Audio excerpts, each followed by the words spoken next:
సూర్యాపేట జిల్లా హుజూర్ నగర్లో ఆత్మీయ సన్నాహక సమావేశం కార్యక్రమంలో ముఖ్య అతిథిగా హుజూర్ నగర్ ఎమ్మెల్యే సైదిరెడ్డి పాల్గొన్నారు.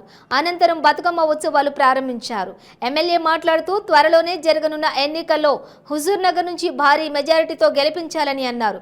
ఈ కార్యక్రమంలో పట్టణ అధ్యక్షులు, చైర్మన్లు, బూత్ కమిటీ సభ్యులు, పార్టీ నాయకులు, కార్యకర్తలు పాల్గొన్నారు.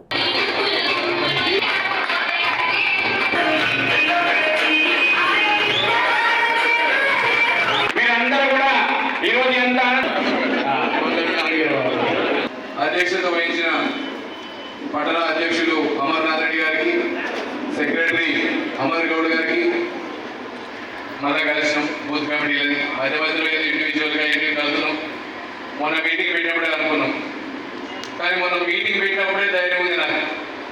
నేను లేకుండా ఒకేసారి 400-500 మంది వచ్చి కూర్చొని మాట్లాడి, మీరు మాట్లాడిన మాటలు, మీరు మాట్లాడిన స్పీచ్లు విన్నాక మన మెజారిటీ పెరుగుతే కానీ తగ్గదు అనుకునే ఏది లేకుండా మీరు ఉన్నప్పుడు. మనం 2018లో మొదలు పెట్టినప్పుడు కొద్ది మందితో మొదలు పెట్టాం, గట్టిగా మొదలు పెట్టాం. సైదిరెడ్డి అంటే ఇప్పుడు తెలియదు, కానీ వచ్చినాం మీ అందరి సపోర్ట్ తోటి కొద్దిలో తప్పిపోయినాం సార్. అది కూడా మంచిగా అదంతా కూడా మీదే. ఈరోజు ఆ బూత్ కమిటీలు అందరూ మధ్యలో ఎవరు చాలా మంది నన్ను పని అడిగిన వాళ్ళు కాదు, నా గారికి వచ్చిన వాళ్ళు కాదు, మళ్ళీ 100% బూత్ కమిటీలు వచ్చింది. మీ అందరూ నిజంగా తెలుసు వచ్చి నమస్కరిస్తాము. ఎందుకంటే ఒకసారి కొంతమంది పార్టీలు అంటే